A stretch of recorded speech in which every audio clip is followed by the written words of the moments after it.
Welcome, friend. I'm so glad you're here. Settle down now into your pillow.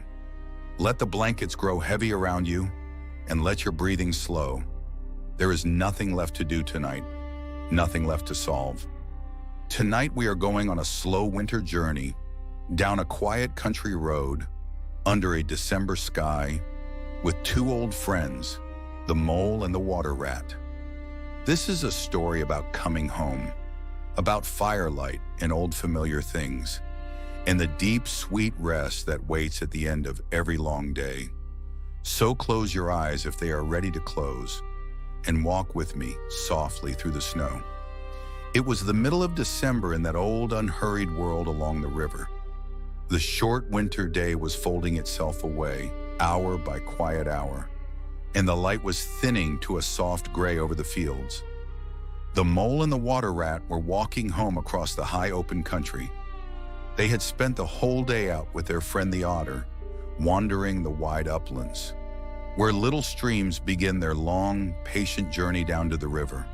And now the day was ending, as all days end, and they were making their slow way back towards supper and firelight and sleep. As they passed a sheep pen tucked against the hillside, the sheep drifted gently together, their breath rising in little clouds of silver steam, soft, woolly shapes in the fading light. The air smelled of frost and hay in the cold, clean promise of snow. And leading away from the pen, the two friends found a beaten track, a path smoothed by many feet before theirs, the kind of path that seems to murmur in its own quiet way. Yes, this is right. This leads home. The track became a path, and the path became a lane, and the lane in its own time became a small country road. It looks as if we're coming to a village, said the mole softly. And so they were. The rapid nightfall of mid-December had settled over the little village like a blanket being drawn up, and the first thin fall of powdery snow lay upon everything, soft underfoot, hushing every step, muffling the whole world into stillness. Never mind, said the rat gently. At this time of year, they're all safe indoors, sitting round their fires, men, women, and children, dogs and cats and all. We shall slip through quietly and perhaps peep at them through their windows as we go. And so the two small travelers padded on soft feet down the middle of the street. On either side, the windows glowed a dusky orange-red, squares of warm light spilling out over the snow. Through the low latticed windows, they could see the little worlds within, families gathered round the tea table, hands busy with quiet handiwork, faces softened by lamplight. Here, a cat being stroked into a doze by the fender. There, a sleepy child gathered up in gentle arms and carried away to bed, and an old man stretching in his chair, tapping out his pipe against a smoldering log. Small, warm scenes, one after another, like lanterns strung along the dark. But it was one little window, with its blind drawn down, that held them longest. The blind glowed like a soft white screen against the night, and close against it hung a birdcage in perfect silhouette, every wire, every perch, drawn clear and fine. And there on the middle perch sat the little bird himself, a small, fluffed ball of feathers, his head tucked deep into his back. They watched him, hardly breathing. The sleepy little fellow stirred once, woke, shook himself, and yawned a tiny, bored yawn. Then he looked round his quiet cage and settled his head into his feathers once more, and the ruffled plumage slowly smoothed itself into perfect stillness. Perhaps you feel a little like that small bird now, warm in your own safe place, your head growing heavy, everything smoothing itself slowly into rest. Then a soft gust of winter wind touched the travelers' necks and reminded them that their own home was still a good way off.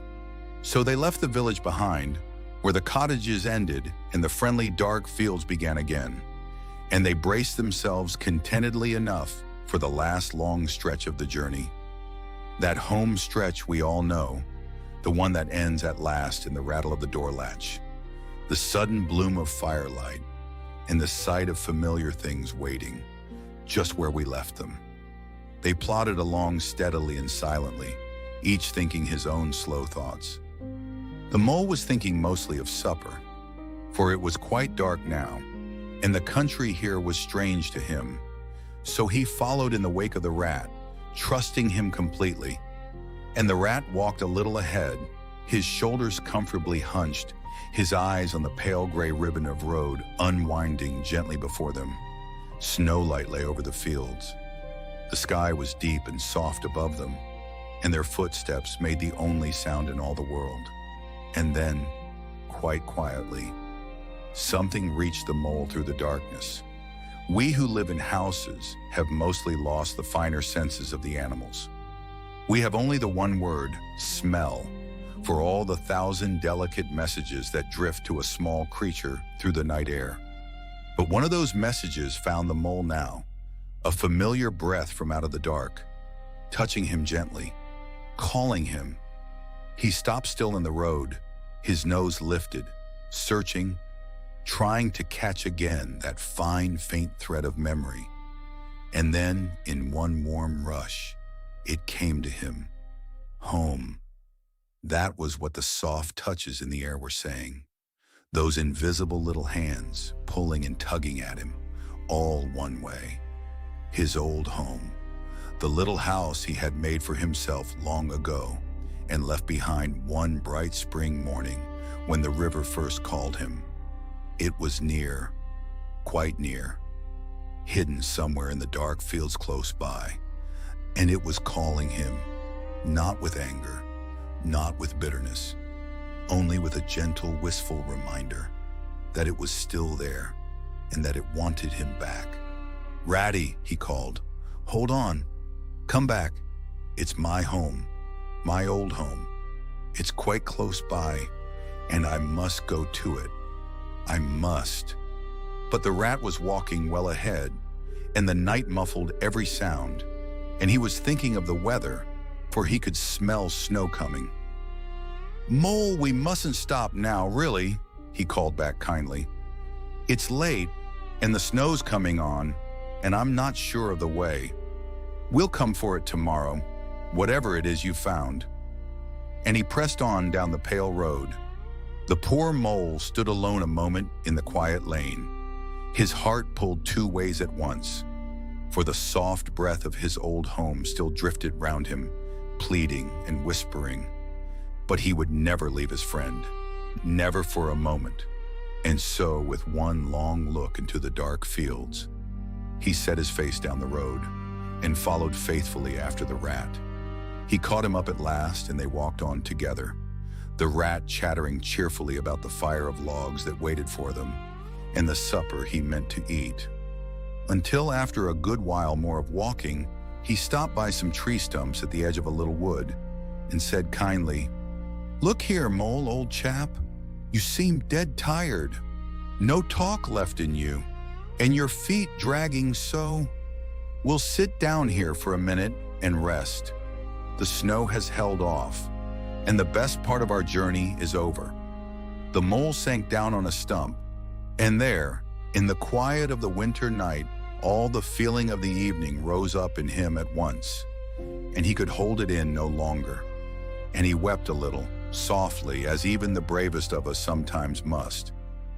The rat sat close beside him, astonished and gentle, and for a long while said nothing at all, only patted the mole kindly on the shoulder. "What is it, old fellow?" he said at last very quietly. "Tell us your trouble, and let me see what I can do." And bit by bit, between long pauses, the story came out. "I know it's a shabby, dingy little place," said the mole brokenly. "Not like your cozy quarters, or Toad's beautiful hall, or Badger's great house, but it was my own little home, and I was fond of it, and I went away and forgot all about it, and then tonight I smelt it, suddenly on the road, and everything came back to me in a rush, and I wanted it. And we passed it by, Ratty. We might have gone and had just one look." The rat stared straight ahead into the dark, saying nothing. And then he murmured, half to himself, "I see it all now. What a pig I have been. A plain pig." And he waited, patient as the night itself, until his friend's breathing grew slower and calmer and more rhythmical. Then he rose to his feet and remarked, quite carelessly, "Well, now we'd really better be getting on, old chap." And he set off back up the road, back the long way they had come. "Wherever are you going, Ratty?" cried the mole, looking up in wonder. "We're going to find that home of yours, old fellow," replied the rat pleasantly. "So you had better come along, for it will take some finding, and we shall want your nose." "Oh, come back, Ratty," protested the mole, hurrying after him.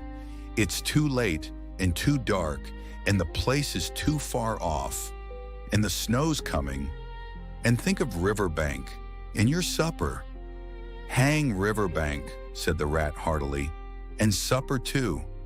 I'm going to find this place now if I stay out all night. So cheer up, old chap, and take my arm, and we'll soon be back there again." So the two friends walked arm in arm back along the quiet road, the rat filling the darkness with a soft flow of cheerful talk to make the way seem shorter. And when at last they neared the place where the mole had first stopped, the rat said gently, "Now, no more talking. Use your nose, old fellow, and give your mind to it." They moved on in silence through the still night air. And then, through the arm linked in his, the rat felt a faint thrill pass down his friend's body. He fell back a pace and waited. The signals were coming through. The mole stood a moment, quite still, his nose lifted, feeling the air. Then a few slow, careful steps, a pause, a patient trying back, and then a steady, confident advance across the dark field.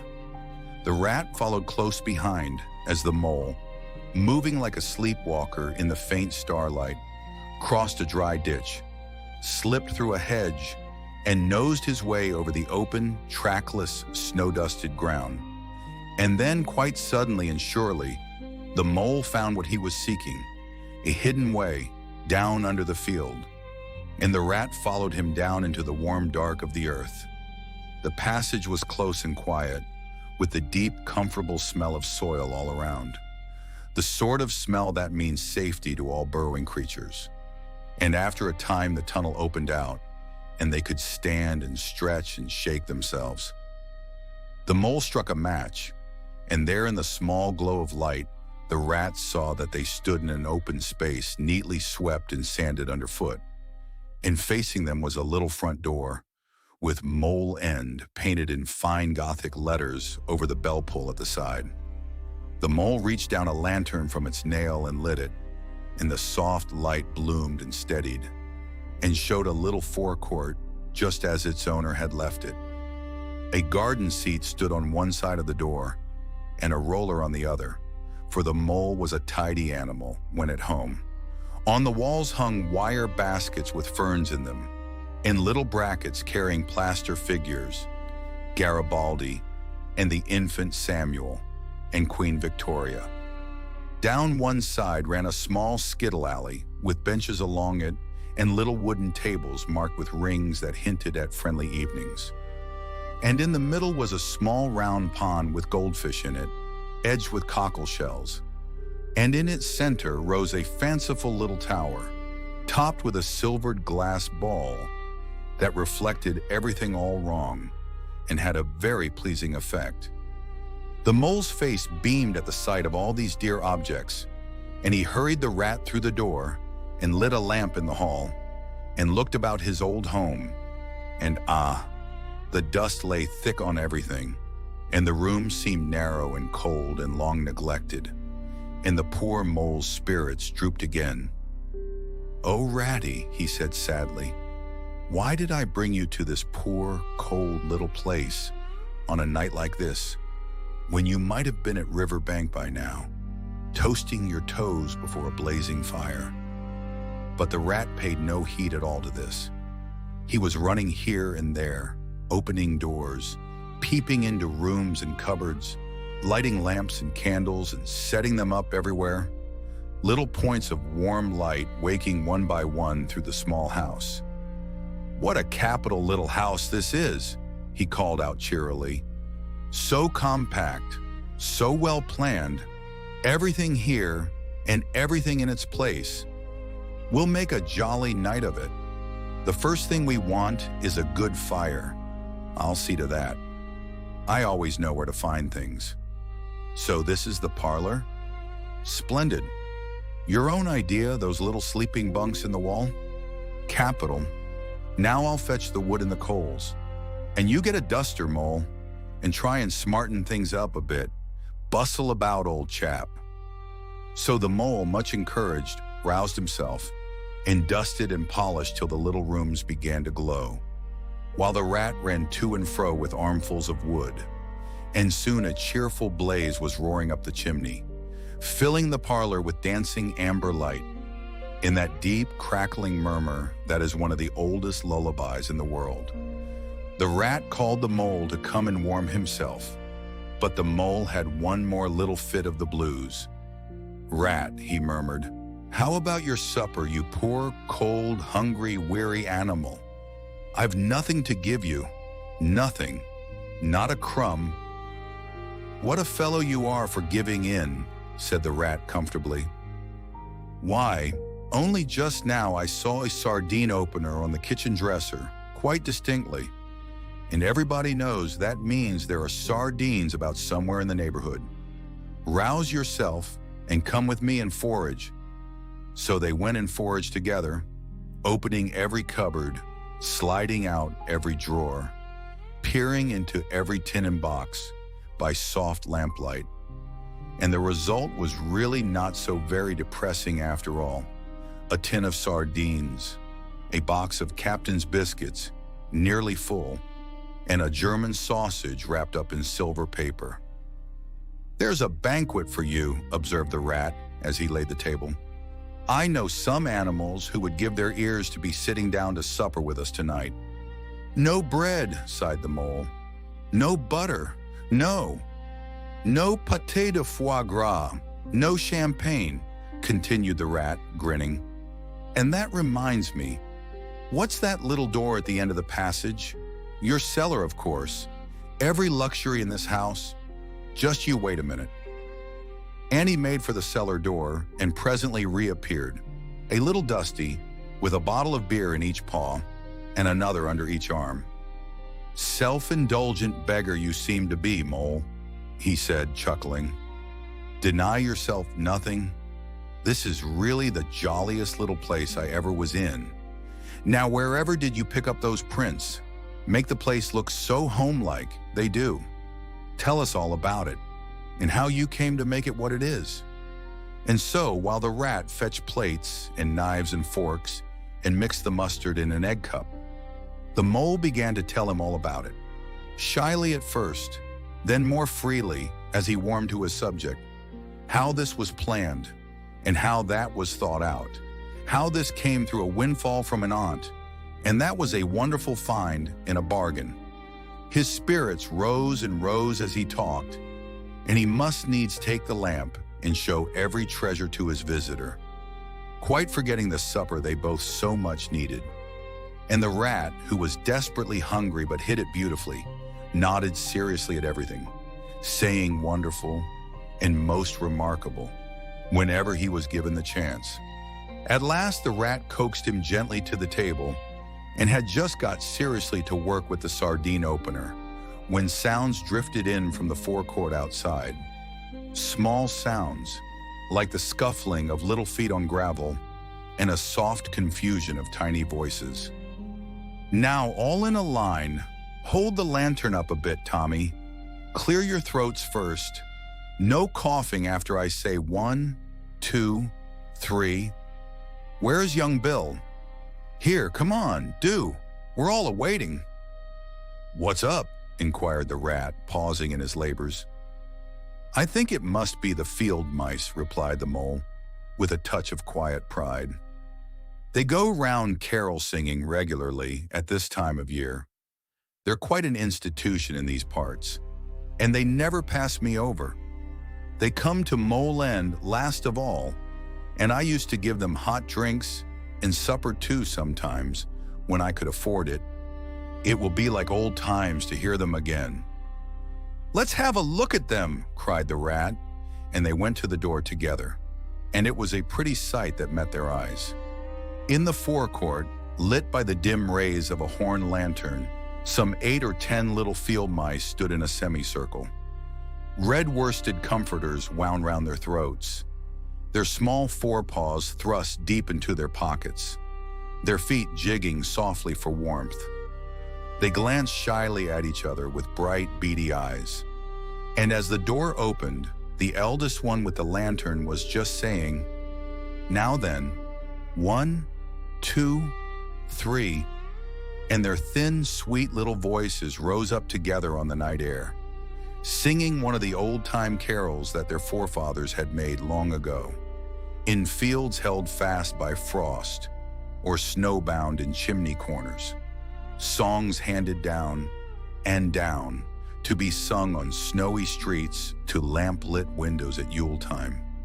Villagers all this frosty tide, let your doors swing open wide, though wind may follow and snow beside, yet draw us in by your fire to bide. Joy shall be yours in the morning. Here we stand in the cold and the sleet, blowing fingers and stamping feet. Come from far away you to greet, you by the fire and we in the street, bidding you joy in the morning." The small voices ceased, and the singers, bashful and smiling, exchanged sidelong glances. And for a moment there was only the deep hush of the winter night. And then, from far, far away, down the long tunnel through the earth, came the faint musical hum of distant bells, ringing a slow and joyful peal across the sleeping fields. "Very well sung, boy," cried the rat heartily.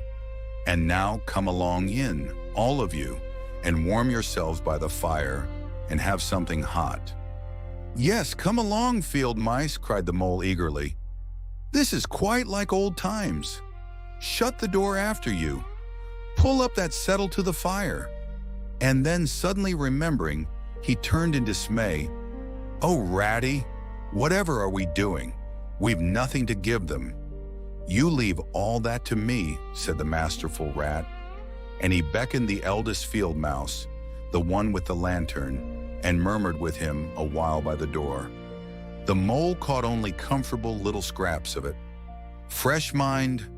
No, a pound of that will do. Only the best. Homemade, no tinned stuff. Well then, do the best you can." And there was a friendly chink of coin passing from paw to paw, and the field mouse was given a big basket, and off he hurried into the night, he and his lantern. Meanwhile, the rest of the field mice perched in a row on the settle, their small legs swinging, giving themselves up entirely to the warmth of the fire, while the mole drew them into soft talk of family matters, each small mouse reciting the names of his numerous little brothers at home. And the rat, meanwhile, was examining the label on one of the beer bottles. "I perceive this to be old Burton," he remarked approvingly. "Sensible mole. The very thing. Now we shall be able to mull some ale." And it did not take long to prepare the warm brew and thrust the tin heater deep into the red heart of the fire. And soon every field mouse was sipping and laughing and glowing, and quite forgetting he had ever been cold in all his little life. The firelight rose and fell. The small voices murmured on, and presently the latch clicked, and the door opened, and back came the field mouse with the lantern, staggering happily under the weight of his full basket. There was no more talk of play acting then, for the very real and solid contents of that basket came tumbling out onto the table, and under the generalship of the rat, Every creature was set to fetch something or stir something, and in a very few minutes, supper was ready. And the mole, taking the head of his own table in a sort of happy dream, saw the lately barren board set thick with savory comforts, saw the faces of his little friends brighten and beam as they fell to, and he let himself loose on that magically provided supper, for he was famished indeed, thinking what a happy homecoming this had turned out to be after all.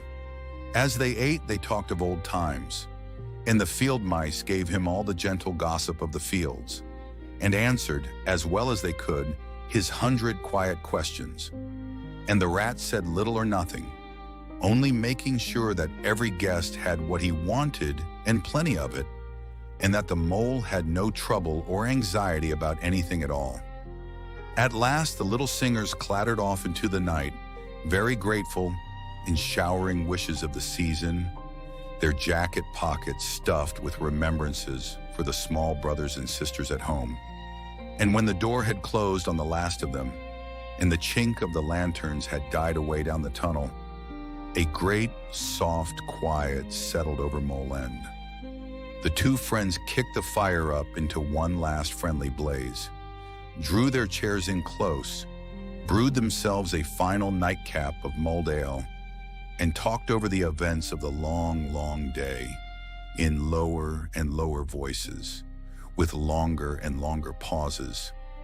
At last the rat, with a tremendous yawn, said, "Mole, old chap, I'm ready to drop.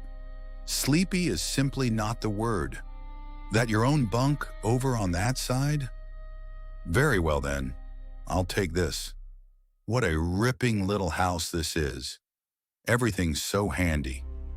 And he clambered into his bunk and rolled himself well up in the blankets, and slumber gathered him in at once, as gently as a swathe of barley is folded into the arms of the evening. And the weary mole, too, was glad to turn in, and soon had his head on his own pillow, in great joy and contentment. But before he closed his eyes, he let them wander slowly round his old room, mellow in the glow of the firelight. The flames played and rested on all the familiar and friendly things that had long been a part of him, and that now